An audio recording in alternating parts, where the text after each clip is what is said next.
Bonjour à toutes, bonjour à tous, c'est Baz de Forza Télé, bienvenue au lendemain de la victoire 4-1 de l'Olympique de Marseille face au Sporting Portugal en Ligue des Champions, troisième match de cette phase de poule.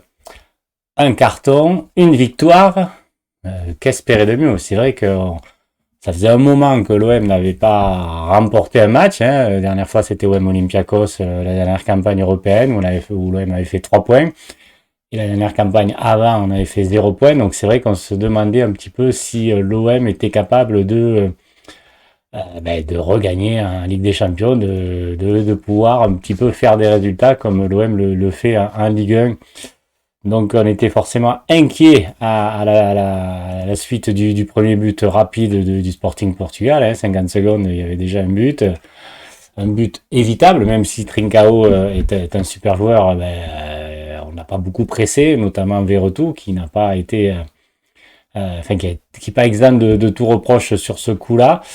Mais l'OM a fait montre de qualité mentale pour pouvoir retourner le match et renverser la vapeur et s'offrir donc ce premier succès en Ligue des Champions cette année qui replace totalement l'OM dans la course puisque le Sporting est en tête avec 6 points. Il y a ensuite Tottenham et Francfort à 4 points et donc l'OM est à 3 points. Donc on est à la fois en course pour éventuellement une qualification en Ligue des Champions, voire la troisième place qui est pour être reversée en Ligue Europa. Donc très très bonne opération. Forcément, ça ne suffira pas. Il faudra continuer à aller chercher des victoires pour remonter au classement et donc essayer de choper un ticket pour une suite européenne. Mais on est totalement relancé et on a vu que l'OM était capable en tout cas de parvenir à faire des gros matchs, même face à une équipe qui a priori était le favori du groupe maintenant, puisqu'elle avait gagné 2 matchs, notamment face à Tottenham.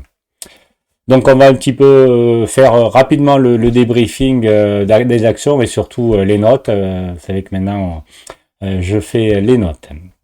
Alors, déjà, il y a première minute avec ce but d'un Trincao du Sporting, il avance, ok, il a les qualités, mais bon, on le laisse faire. Balerdi sert pas le marquage, et après, Verretou, il le presse pas du tout, quoi. Quitte à faire faute, je sais pas, quoi. Mais bon, là, il le laisse tirer. Bon, après, Trincao, c'est un technicien, donc il la met très bien. Mais bon, voilà, donc première minute, on est vraiment au fond du trou. Il y a ensuite, rapidement... une percée d'Harit à la 5e, relayée avec Sanchez et tir de près d'Harit, mais le goal est vigilant. Voilà, on aurait pu dans la foulée égaliser. On a vu que ce but nous a pas mis la tête dans le sac, on a continué à attaquer, mais attention au contre, avec 9e minute, action de près de Sporting qui est bien arrêtée par Lopez. C'est le tournant du match parce qu'à 2-0 le match est plié, je pense qu'on revient pas, on a la tête dans le sac et moralement on aurait été atteint, même si évidemment dans le football on peut jamais dire des certitudes, quoi. 13e minute, Sanchez est au pressing du gardien et ça marche, il contre le dégagement du gardien et égalise un but partout à la 14e minute et là 2 minutes après, superbe centre de Klose, vraiment magique centre de Klose et tête de Harit de 16e minute. En 2 minutes, l'OM a renversé la vapeur. Et c'est pas fini, puisque à la 22e, carton rouge pour le goal du Sporting qui fait une sortie un petit peu catastrophique, qui va au-delà de sa surface de réparation et il se sert de la main. Et donc, carton rouge logique. Bon, le coup franc, malheureusement, ne donne rien, mais bon, on mène au score, on est à 11 contre 10. Donc forcément c'est plus facile et là on se doute que ça devrait être bon pour le match, pour la victoire. Et 27e minute, on creuse l'écart avec ce but de Balerdi de la tête sur un superbe corner d'Alexis Sanchez, 3-1 28e minute. Ma foi, on est vraiment hyper bien. On a-t-elle un mi-temps comme ça, la seconde période on a géré. Juste avant le 44e, il y a quand même le tir de Balerdi dans la surface qui passe de peu à côté. Donc après, on gère. Sporting a un peu le ballon, mais n'est pas hyper dangereux non plus. Et on ne fait pas assez tourner. C'est vrai qu'à 11 contre 10, on aurait pu faire un peu plus tourner pour pouvoir faire mal. Mais bon, voilà, on se contente de gérer. Surtout qu'en plus, voilà, il y a eu la blessure de Kos. Gendouzi, la deuxième mi-temps, il joue avec une entorse à la cheville, il l'a dit.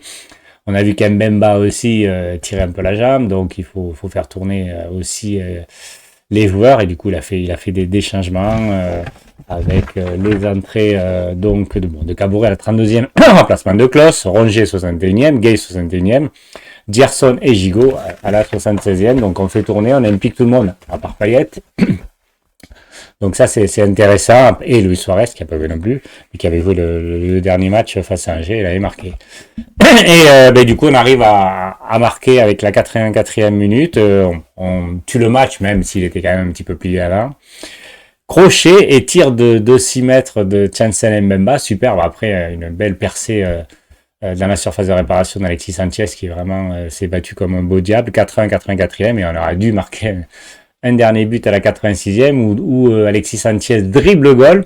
Il a fait le plus dur et il rate. On le voit qu'il est complètement rincé et il tire à côté. Bon, c'est pas bien grave. Donc 4-1. Donc c'est vraiment un gros succès. On n'avait pas vu un tel succès depuis 2010, l'année avec Didier Deschamps et une grosse équipe qu'on avait.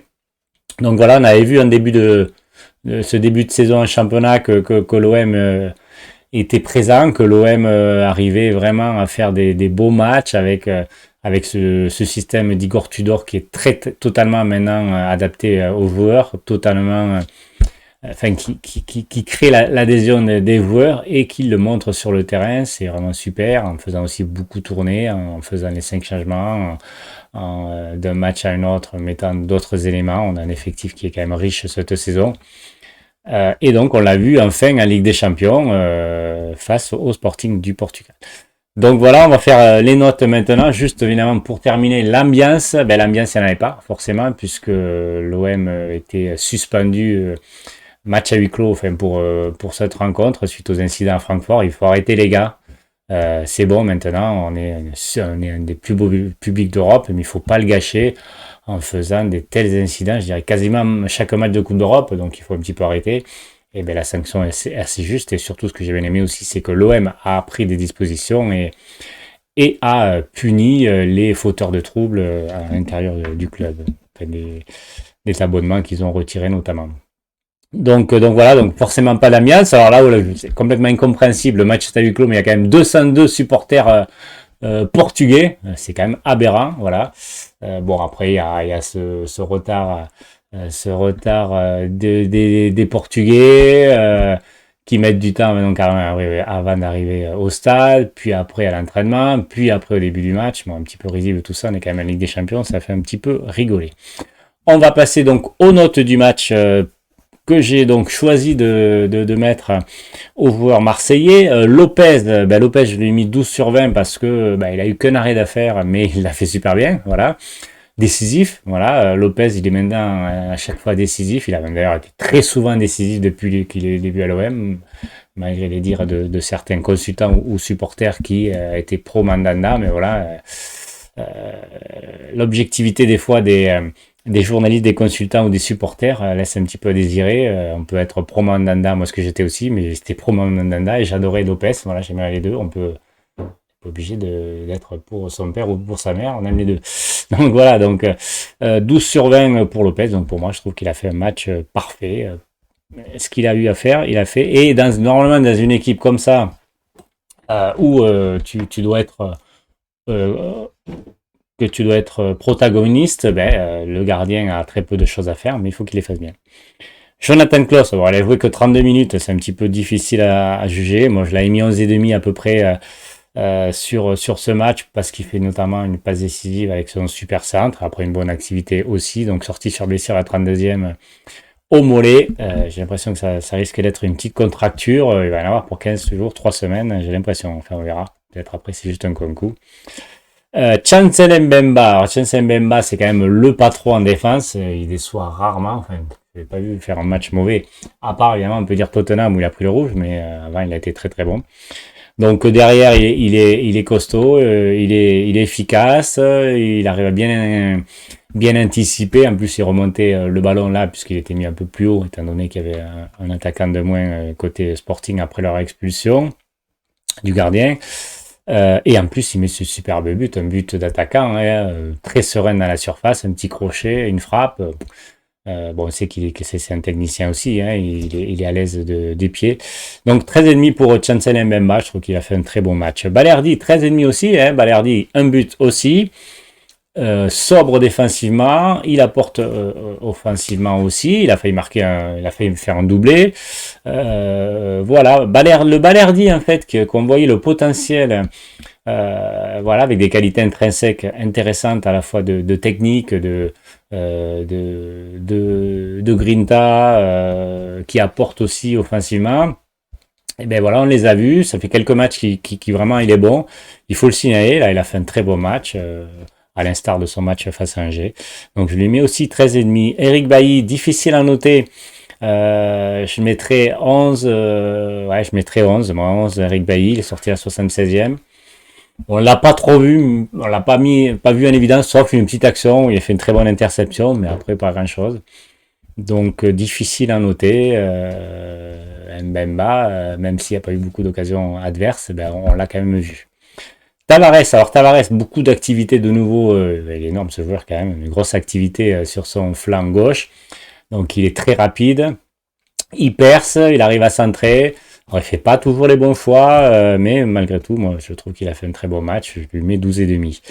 Jordan Verretou, alors c'est le joueur qui a été moins bon assurément, je lui mets 10 sur 20, il est sorti la 61e. Quelques erreurs, bon, énorme erreur sur le premier but, sur le but du Sporting Portugal, où il presse pas du tout l'adversaire. On voit qu'après, dans les duels, c'est compliqué.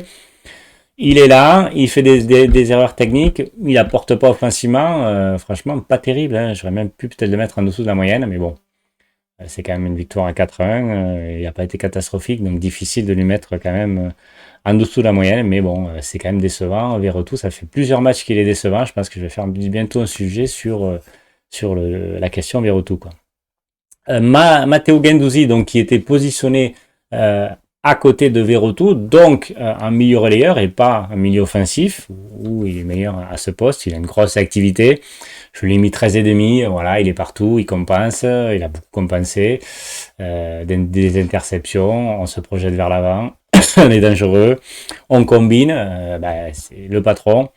Donc Guendouzi, il est forcément très très intéressant, 13,5 pour Matteo Guendouzi. Amin Harit, c'est pour moi le meilleur joueur de la rencontre. Voilà, c'est le meilleur joueur. Il a vraiment été il a été intincelant, très rapide, il percute, il dribble, il combine, avec Alexis Sanchez notamment, c'était très intéressant. Un but avec sa tête, une passe D, enfin, que demander de plus, quoi. Donc Harit vraiment omniprésent.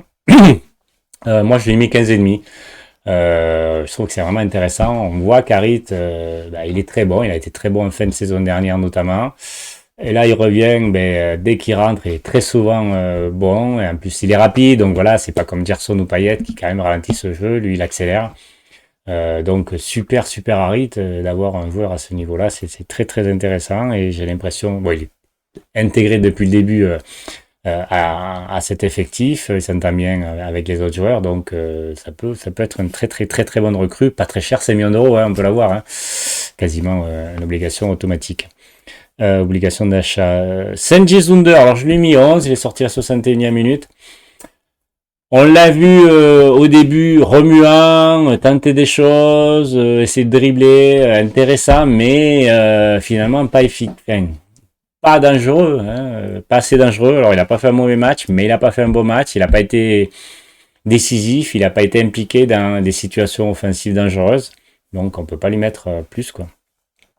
Alexis Sanchez, alors je lui ai mis 14,5. Grosse activité d'Alexis Sanchez, remuant, il fait le pressing, il fait énormément d'appels, on ne le sert pas, c'est pas grave, il continue à faire des appels, c'est vraiment top. Un but opportuniste où il va contrer, il va contrer le goal adverse. Il relance totalement l'Olympique de Marseille qui était dans la nasse. Hein. Il aurait dû marquer le deuxième par contre. Il arrive à dribbler le gardien, c'est super. Mais bon, il doit marquer quand même. Il était vraiment cuit à la fin. Il aurait pu marquer forcément un ou deux buts de plus. Mais bon, c'est quand même un gros match d'Alexis Sanchez. Caboret 11,5. Il a remplacé Jonathan Klaus. Moi, j'aime beaucoup ce joueur. Franchement, je trouve qu'il a une bonne activité sur son côté droit. Il est rapide. il crée des offensives, défensivement, il n'est pas mauvais. Moi, j'aime beaucoup ce joueur. De toute façon, il va falloir qu'il joue parce que Klose, il peut être absent quelques matchs avec sa blessure au mollet. Donc, sobre, très très bien. Caboret, moi j'aime beaucoup Caboret. Rongier 11, on l'a pas trop vu, il a fait une entrée, bon, il est rentré à une demi-heure de la fin. Bon, voilà, il a fait le taf. Comme Gay, pareil, on l'a vu un peu plus que lui. J'aurais mis peut-être 11,5 à Gay, même si c'est compliqué puisqu'il a vu qu'une demi-heure. Mais moi, j'aime beaucoup Pape Gay aussi.